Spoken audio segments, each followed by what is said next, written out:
What is going on, good people of YouTube? Today we are back on the Astronomical show. We are on episode 5, I believe. Honestly, we should have more shows, but I've been like super lazy. But here we are, guys. We've got a new guest on here. It's not just Luke anymore because we've had him for the past couple shows now. We've got my guy, Ryan Powers. Ryan, welcome to the show, man. What's going on, man? Hey, everybody. How you doing? My name's Ryan Powers. I'm now a rising sophomore at the University of Nebraska in Lincoln. And yeah, I'm a sports media major. Me and Vince actually met through Twitter. I can't remember how specifically, but I just remember we clicked one day and we've been talking ever since. And yeah, it's weird to say I'm a rising sophomore now, but I'm operating out of Georgia, the current hometown. My family moves around a lot, but yeah. Just got back from Barcelona. So yeah, I'm real excited to be here. That's awesome, man. So how was your trip over there? I've seen a lot of stuff on Twitter. You definitely seem to enjoy yourself. Saw you watch a couple soccer games. You got to experience a lot over there. So tell me, how was your experience over there, man? So it was a study abroad trip with my professors, Professor Schrader, he's the man, and Professor Petrata. Just met him on the trip. But yeah, study abroad trip for global sports media. Got to really see how things operate over there, whether it be advertising and public relations, like sports media, broadcasting, all that good stuff, journalism. It was really great. We did 2 weeks, I believe. I'm bad with time, but 2 weeks in Barcelona and finished it off with like five days, like a week in Madrid. It was real cool. Like you said, we got to see a lot of soccer. It was my first European international soccer match. We went to Camp Nou. If soccer fans are familiar, I'm sure every soccer fan's familiar with that stadium. Very iconic, but we got to see FC Barcelona take on Villarreal. I even got to check out a couple other stadiums like Real Madrid, Getafe, Atletico de Madrid. What was the other one? There was one more. I forget the name.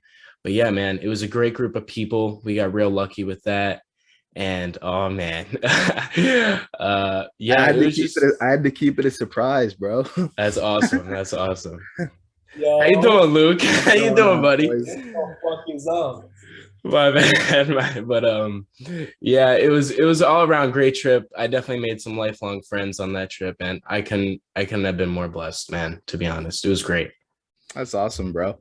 Well, guys, so we had to surprise our buddy Ryan here because for those that don't know, Ryan and Luke have gone way back, good friends for a long time. Oh, we're recording right now. Oh my god. Dude, I know we're like recording. Oh my god. What's up, everyone? It's chill, dude. Don't worry.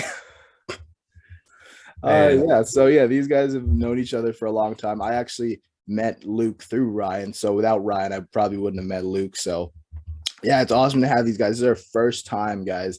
We've got all three of us in the same conference. Yeah. From after talking to each other through Snap and Twitter, it's finally here. We're actually talking face to face, and hopefully one day I'm gonna be going out to Miami. Ryan, hopefully you make that trip out over there, bro. I'll plan on it. You guys send me the dates. I'll make it work. Don't worry. Yes, sir. How are you doing, Luke? I'm doing all right. A little tired, fucking Ryan laughing and shit. No, I'm doing well. Probably going to DoorDash a little bit after this because I am broke as shit. I know the vibe, brother. Yeah, no, I'm not doing super well financially. I start my my internship tomorrow, but which will pay, which is good, but I won't get paid for 2 weeks. So something to suffice the next couple of weeks. But yeah, so I'll be doing that. And then I start tomorrow also with the Sports Illustrated Hurricane stuff. So stuff is moving. So I'm very happy about that. I'm feeling you on that bank account, bro. Let's go. You should see my bank account. You should see my bank account after Barcelona, bro. It's oh no. Yeah, no, it's straight down. The BOFA is not looking too pleasant right now. BOFA is not doing its thing. Down bad. That's okay. It's a good thing, that's like we want to enter like a really lucrative field like sports journalism. You know what I'm saying? We know how to spend, but not gather. That's we're in what. it for the money because I mean, sports journalism is famously a very well-paying field. Yeah. Oh yeah. Journalism, I mean, is just doing great. So I wish my school had something like that. I don't even think we have that because we don't even really talk too much about like sports where I'm from. So like, yeah. no, I mean, if you couldn't tell, I was being very sarcastic about sports journalism is not a very very well-paid field. It seems fun though. I mean, you guys love what you do. It's fun. Yeah. Yeah. Hey Luke, have you thought about graduate school at all? Honestly, like as for like journalism, Yeah. not entirely, to be honest. Like if it just depends where I'm at, I guess, in 3 years. So if it looks like it would be something that could help me, then I guess it's on the table. But maybe I go to graduate school for something that's not journalism related. That doesn't look like the field that I'm going to enter because I don't know if I told you I'm also majoring in PR and Oh really? Yeah, I'm majoring in PR and I'm minoring in marketing. So if I want more business related track, I could do that. I don't know. We'll see. I just want kind of like backup options because journalism is such a reliable field. So you know, MB is always required. Always required. What about you, man? I'm thinking of picking up a double major in broadcasting, but I've expressed a lot of interest lately in coaching and big, like definitely a way different field. But my school actually offers a minor in coaching, so I'm picking that up and it's actually really cool. Apparently they have a really good program for it. So yeah, I'm interested in it. Kind of good to see what it takes me. It's awesome, man. That's great. Thank you guys. Are you joining the what are you doing now as far as like because I'm guessing Nebraska has like a TV station the first I won't be able to like really see what opportunities I have so far, and especially with all the seniors that just graduated, there was a lot of spots that opened. So I'm gonna see what's up when I go out there for move-in. Unfortunately, I can't get out there beforehand. But other than that, internships kind of got thrown out the window because of I have like very minimal time here, and I'm so far. So because I studied abroad, but I'd take that experience of studying abroad any day over a little internship. It was definitely something to see and like experience. Yeah. That's good, man. That's nice. All right, boys. So NBA Finals, what are you guys' thoughts on it so far? It's been a crazy ride. I know we got Luke, of course, y'all know Luke and I have been going for the Warriors, but of course, Ryan here has gone Celtics in 7. And so far, you're saying all your predictions are right. That's what I saw your recent tweet. So what are your thoughts on the Celtics game, Celtics Warriors so far? I guess I'll go first. I think I'm going to start with Jalen Brown. I think Jalen Brown has been excellent in this series. Curry, he's also been excellent. Draymond, I'm sorry, bro. I really hate to do your boy like that, but God, it's all good. It's all good. He don't know me. It's fine. That man has been horrendous, and he's been babied by Robert Williams this entire series.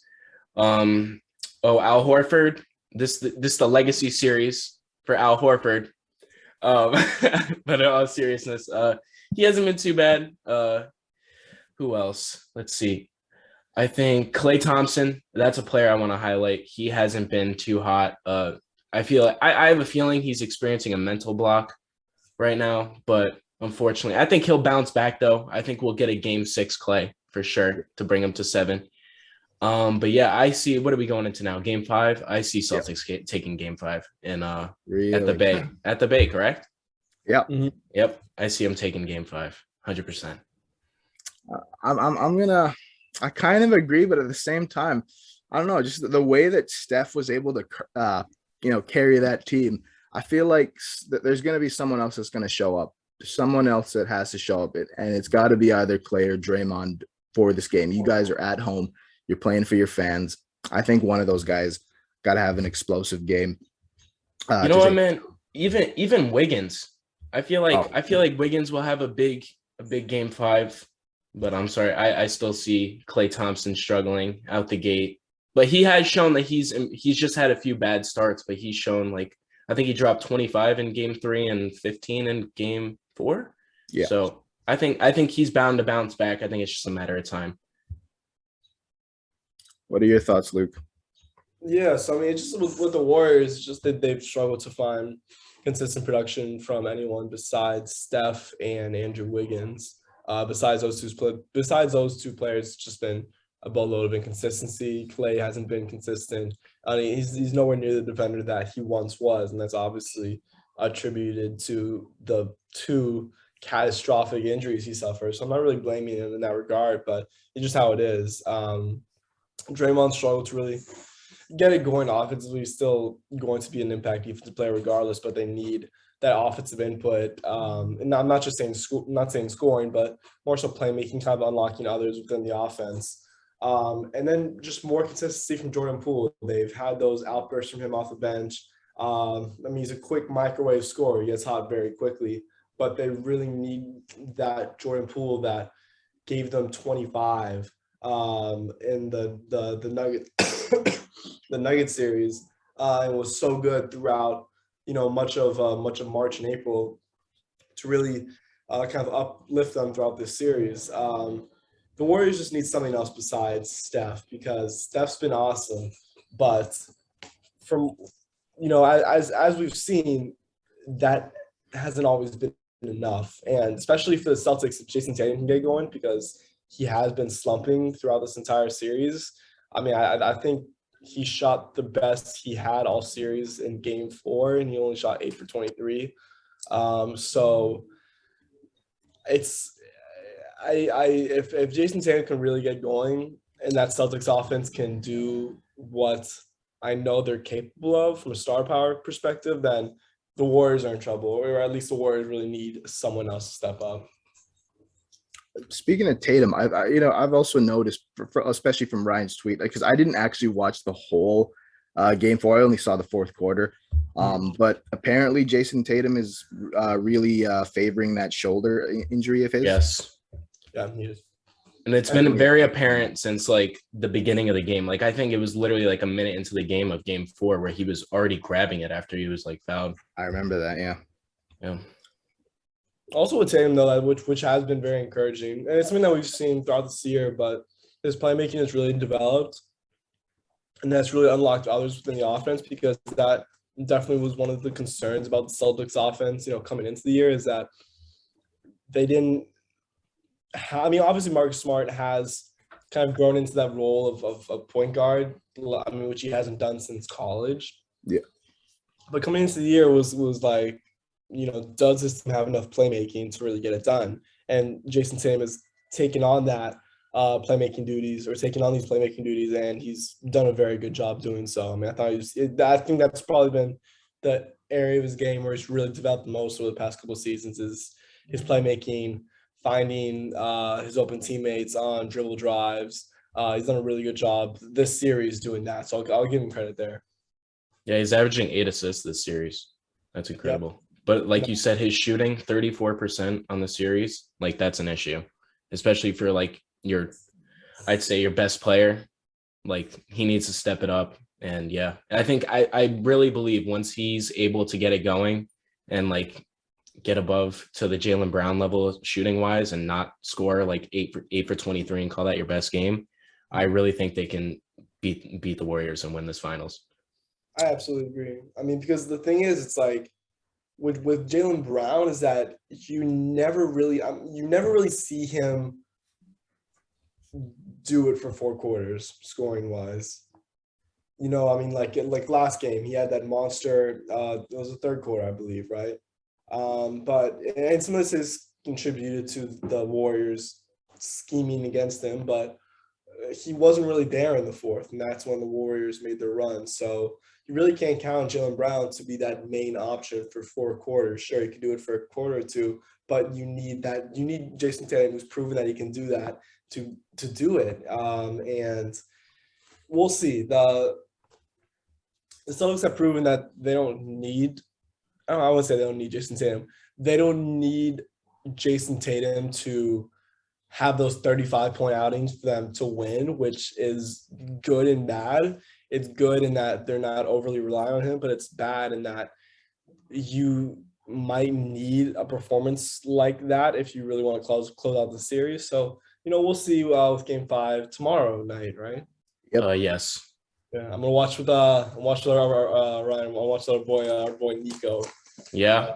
Oh yeah. Oh, Nico. Yeah. Who's he going for? Warriors? Oh yeah, for sure. Oh yeah, I forget he's a Curry fanboy.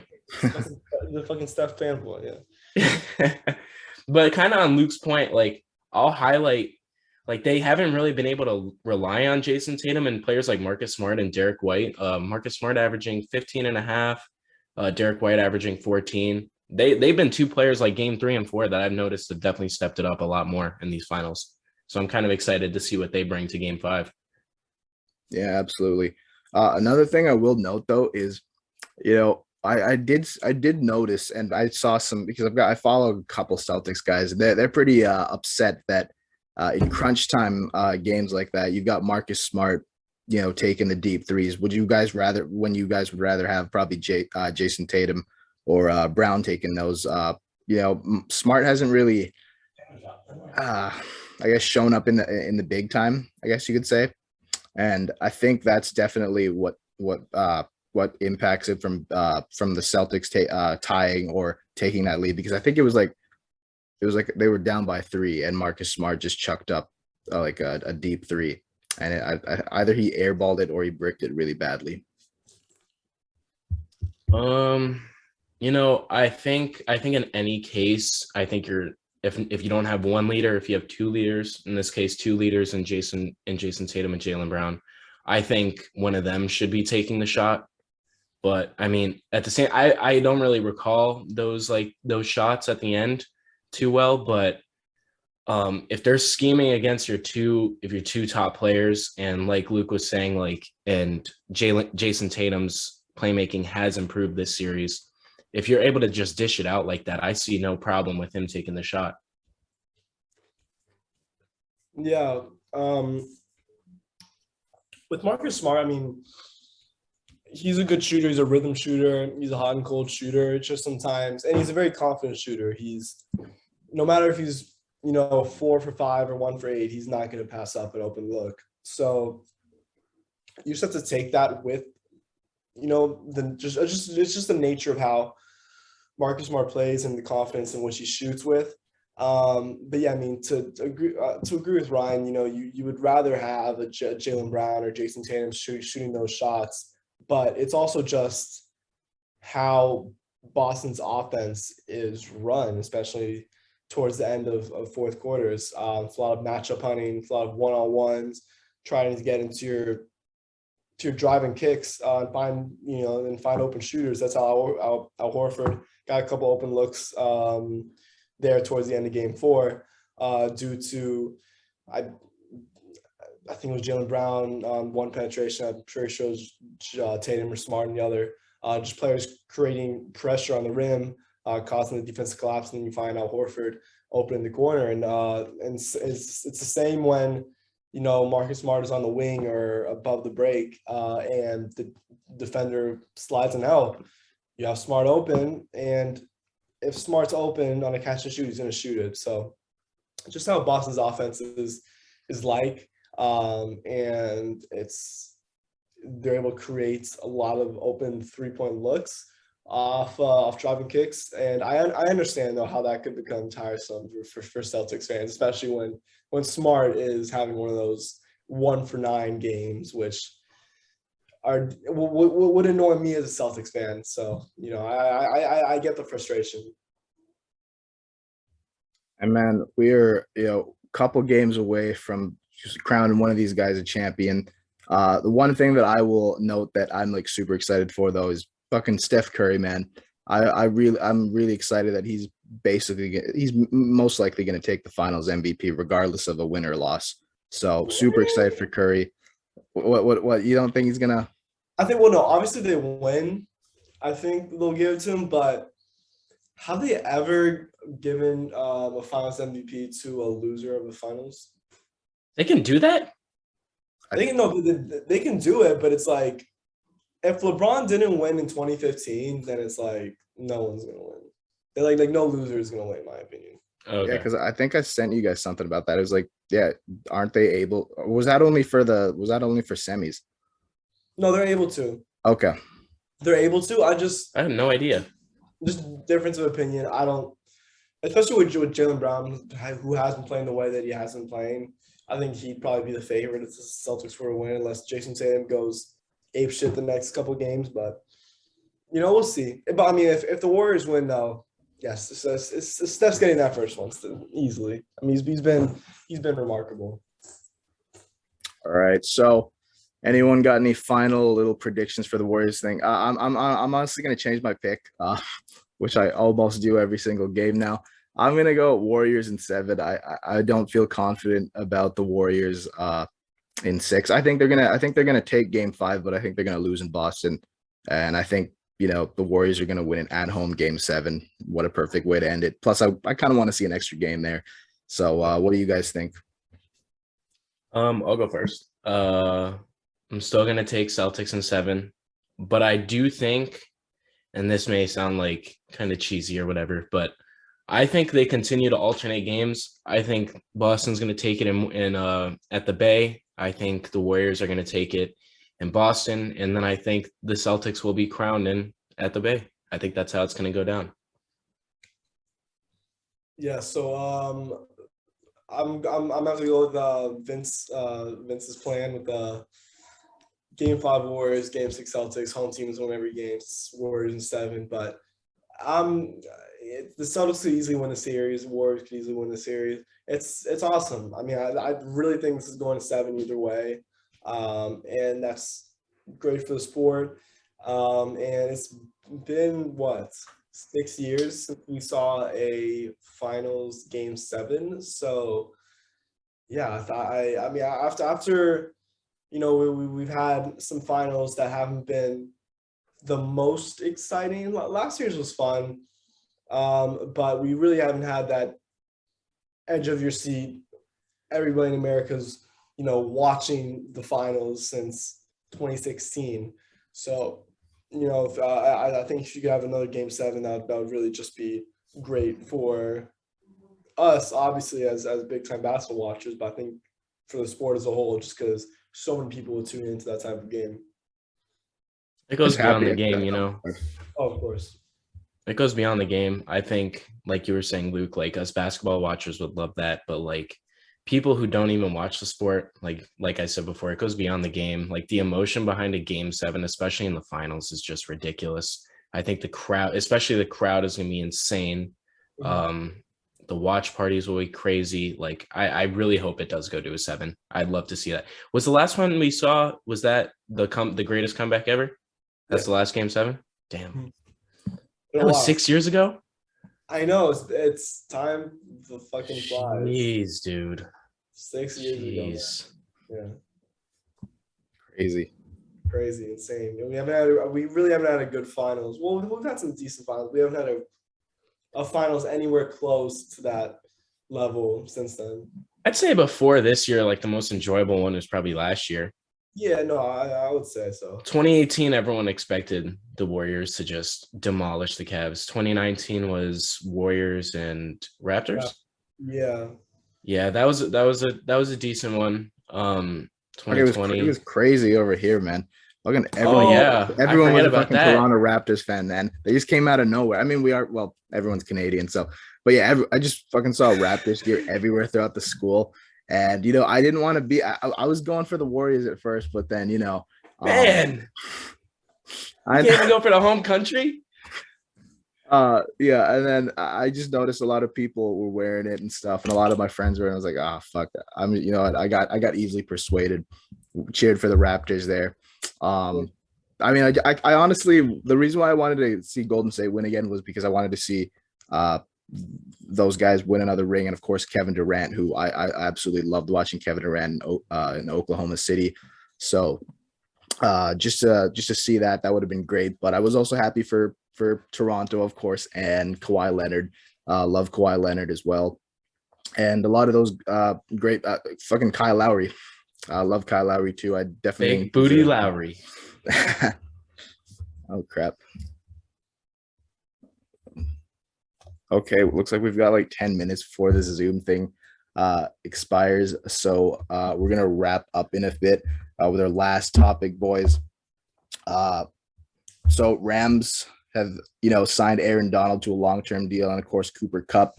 What are you guys' thoughts? Do you guys think that the Rams are in position to repeat or even go back to the Super Bowl? Absolutely. I don't know about Luke, but absolutely. Yeah, I mean, it's like I really haven't. Man, they're in position to. The NFL is just so unpredictable and so weird that it's like it's so hard to go back to back or not even go back to back just to make it back to the Super Bowl. They definitely. I want to predict that they will because you have the Bucks running it back. You have the Packers who are running it back. Even though they don't have Devontae Adams, they'll still win fucking 12, 15 games. It's so unpredictable. You don't know what's gonna happen. But I mean, the Rams are definitely putting themselves in position once again, bringing the whole gang back. What did they do during the draft? Well, they didn't have any picks. Never mind. They did not have. Fuck them picks. No, they didn't have a single pick. No, they definitely had some picks. I'm like 4th, 5th rounders, I think. Let me look it up just to make sure. From what I remember, I know that because I'm a big Notre Dame boy, Kyron Williams got drafted in like the 4th or 5th round, so I was super excited for him, and that's pretty much all I really about there. I like Kyron Williams actually. I did not know he got drafted by the Rams. So they had picks in round 3, round 5, 2 in round 6. Oh yeah, they had plenty. And 1 in the 7th round. But I mean, yeah, the Rams are putting themselves in good position once again. I think my thing is I just don't understand where all this money is coming from. Well, the salary cap is an illusion. Yeah, right. I forget we're playing like IRL Madden here. Dude, it's just turn off the salary cap whenever we want to. Like, yes, they just got better, in my opinion. Like they brought in A-Rob. Yeah. Like that just made their wide receiver core so much better. I mean, yet again, they did lose a couple key offensive line pieces, but still, like, I don't understand. Yeah, I think Robinson's definitely gonna pop off. I mean, if you look at the past quarterbacks that Robinson's had, he's had like Justin Fields, Blake Bortles, yeah, Chad Henne. Yes. Chad Henne, he had Chad Henne. Yeah, he had Chad Henne. Oh my God, the GOAT. The GOAT. Then he had Bears Nick Foles, and then of course Bears Andy Dalton.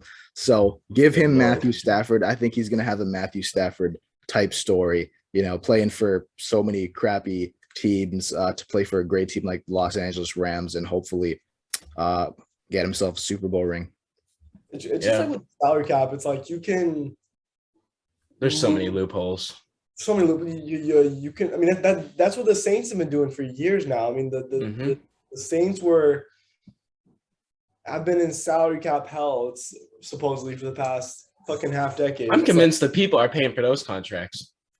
Yeah, no, it's straight out of pocket. It's like there's no way.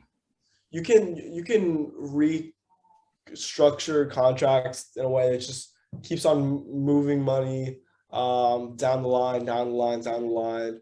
It's a joke, but it's the way it is. So I don't blame these teams for really taking advantage of it.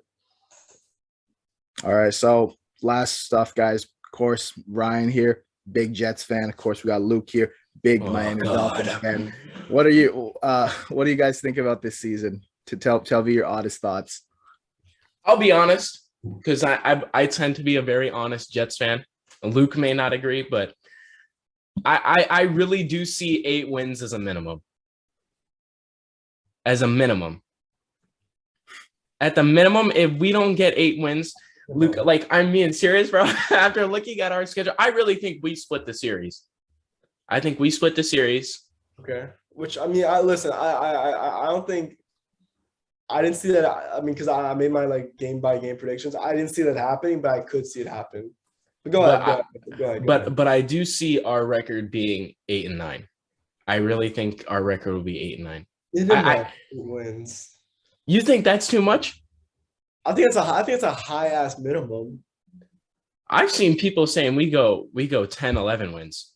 Who's I've seen I can't name specifically analysts, which I think are beyond crazy. I think if we go beyond 9 wins, I think that'd be a miracle. But I shouldn't say 8 wins minimum, but I should say it's expected.